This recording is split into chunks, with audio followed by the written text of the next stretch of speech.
नमस्कार. आता लोहगडावरून आपण निघालोय छोट्याशा पण उभी चढाई असलेल्या उत्तुंग अशा तुंगगडावरती.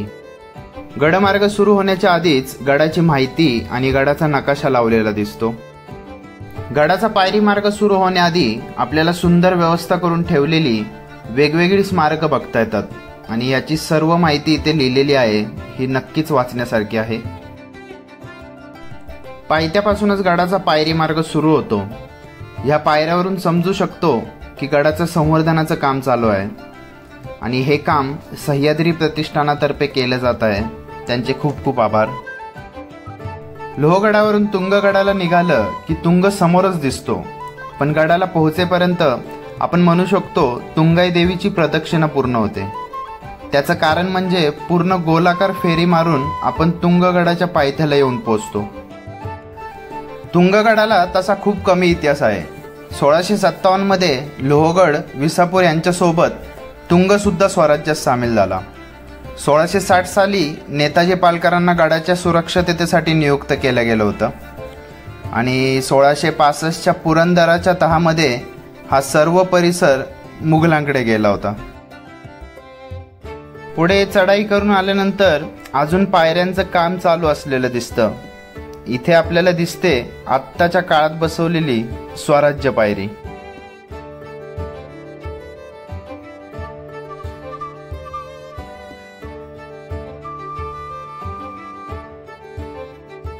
या पायऱ्या चढून आल्यानंतर आपल्याला गडावरची शक्ती देवता म्हणजेच मारुतीची चपेटदान स्वरूपातली मूर्ती दिसते. या स्वरूपात मारुती रुद्र रूपात दाखवला जातो आणि हातात गदा नसून खंजीर धारण केलेला असतो, तर दुसरा हात चपेट देण्याच्या स्वरूपात दाखवतात आणि पायाखाली पनवती नावाची राक्षसीन दाबलेली दाखवलेली दिसते.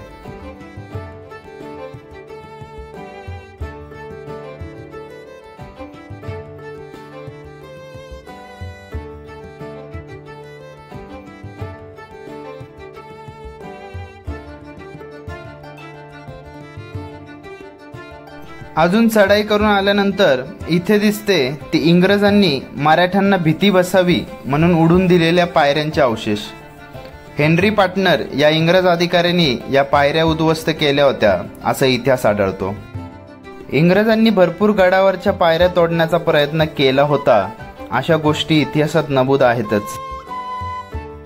गडावरती भरपूर कठीण जागी चढण्यासाठी रोपची व्यवस्था केलेली दिसते आणि गडाची वाट काही जागी कठीण आहे, त्यामुळे नक्कीच काळजी घ्यावी.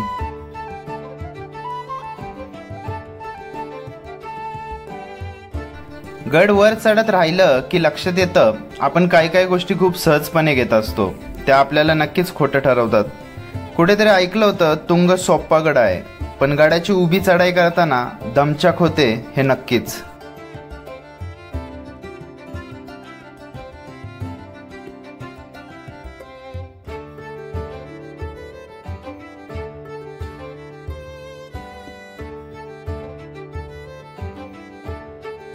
वर चढून आल्यानंतर गडावरची सर्वात पहिली वास्तू दिसते ती म्हणजे मेट. मेट म्हणजे गडाच्या घेऱ्यात येणाऱ्यांवरती लक्ष ठेवण्यासाठी आणि गडावर प्रवेश करण्यासाठी सर्वात पहिली चौकी म्हणता येईल आणि मेटाचा मान ज्यांना असायचा त्यांना मेटकरी असं म्हटलं जात. तुंगगडावरती जागोजागी केळीची झाडे दिसतात. सुरुवातीला असं वाटतं ही झाडं लावलेली आहेत, पण नंतर लक्षात येतं ही झाडे नैसर्गिकरित्या उगवलेली आहेत. इथं मेटाच्या बाजूला उजव्या दिशेला बघितलं की एक पायवाट जाताना दिसते. त्या दिशेला निघालं की आपल्याला पुढे भरपूर मोठं जवळपास घराच्या आकाराचं 4 खांबी खामटाकं बघता येतं.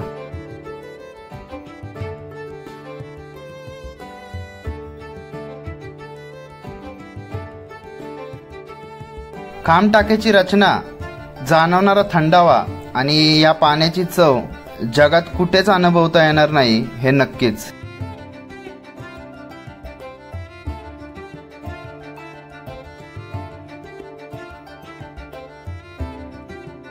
पुन्हा मेटाच्या दिशेने आलं की लक्षात येतं मेटाच्या वरच एक पाण्याचं टाका आहे. इथं फलकावर याची माहिती आहे, पण लक्षात नव्हतं आलं.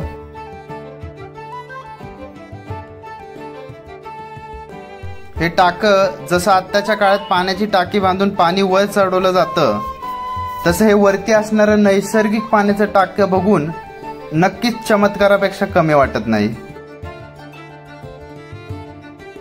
मेट्यापासून पुढे आलं की सह्याद्री प्रतिष्ठानाने संवर्धन केलेलं सुंदर असं महाद्वार दिसतं. आणि जे गड किल्ले संवर्धनाचं काम करतायत त्यांना खरंच सह्याद्री सुखे आमच्या चॅनलकडून मानाचा मुजरा. दरवाजा जरी आत्ता संवर्धन केलेला असला तरी पूर्वी सुद्धा सुंदरच दिसत असेल हे नक्कीच मनात येऊन जातं. महाराजांनी सुमारे 1657च्या दरम्यान अनेक दुर्गांची नावं बदलली होती आणि त्याच वेळी तुंगगडाचं नाव कठीणगड करण्यात आलं. पुढे तपकी, पतकी, बंकीगड अशी तुंगगडाला भरपूर नावं भेटत गेली, पण ती प्रत्येक वेगवेगळ्या राजवटीत देण्यात आली होती. आणि पुढेच औरंगजेबाच्या मृत्यूनंतर कान्होजी आंग्रेंनी तुंग पुन्हा जिंकून घेतला होता.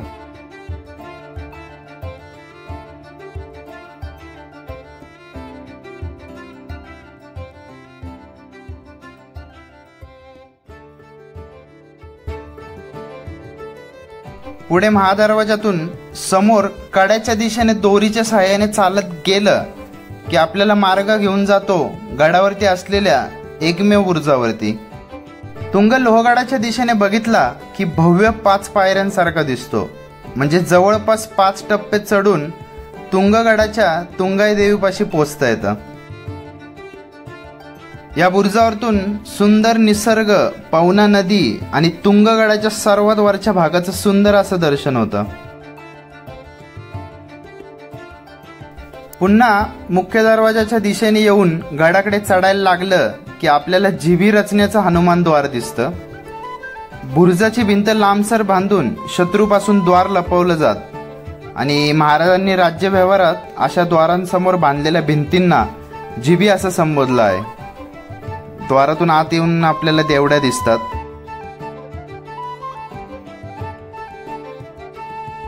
वरती येऊन हनुमान द्वाराची रचना बघितलं की लक्षात येतं ही रचना गनिमासाठी नक्कीच घातक अशी आहे. आणि इथेच पुढे आपल्याला पडलेल्या वास्तूंचे अवशेष दिसतात.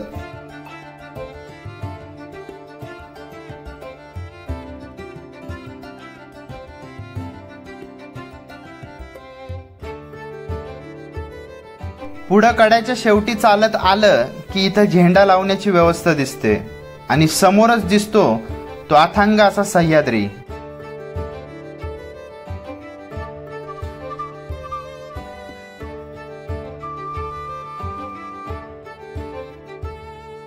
पुन्हा माघारी फिरल्यानंतर ह्या टप्प्यावरच आपल्याला उजव्या सोंडेच्या गणेशाचं दर्शन होतं. ह्या गणेश मंदिराच्या समोरच कचेरीचं जोतं ही वास्तू दिसते. गडाचा कारभार इथून चालवला जात असे आणि गडावरील सर्व नोंदी कचेरीच्या जोतात ठेवल्या जात असे. इथे गणेश मंदिराच्या मागच आपल्याला भरपूर मोठं असं पाण्याचं टाकं दिसतं.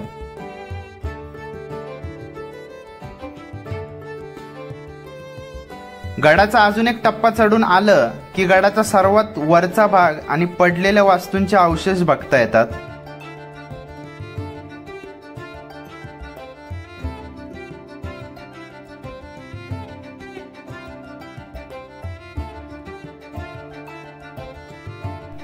या टप्प्यावरती पुढे चालत गेलं की गडाच्या पोटात असलेली पाण्याची 2 टाकी दिसतात. वरती कातळाचा भाग असल्यामुळं या पाण्याचं बाष्पीभवन होत नाही, हा या टाक्यांचा गुणधर्म.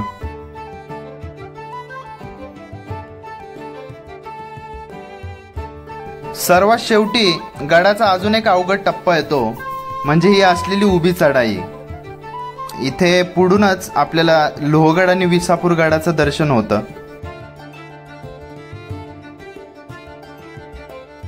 इथून आपण समोर बघू शकतो, समोरच लोहगड आणि विसापूर हे किल्ले दिसतात.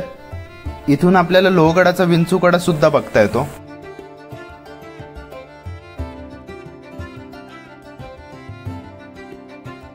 आणि सर्व टप्पे संपल्यानंतर शेवटी आपण येऊन पोहोचतो सर्वात वरच्या टप्प्यात आणि इथून चहूबाजूचं अतिशय सुंदर असं दर्शन होतं.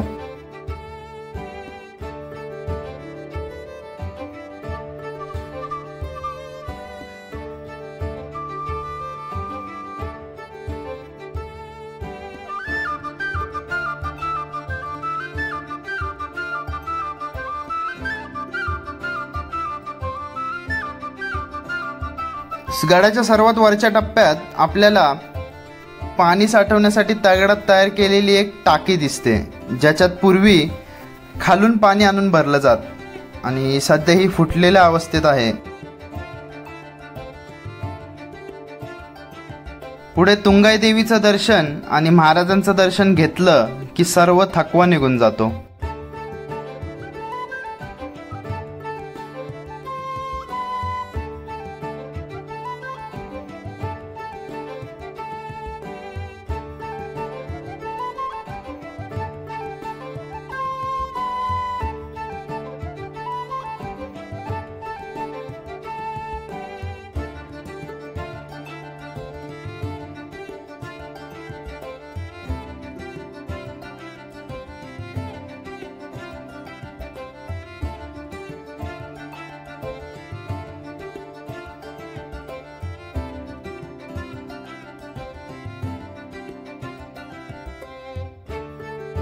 तुंगगडाचा वरचा भाग फक्त 40 पावलांचा आहे आणि इथे मोठ्या प्रमाणात हवा सुटलेली असते.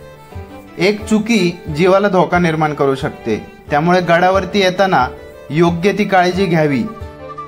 आपला आजचा प्रवास इथपर्यंतच होता.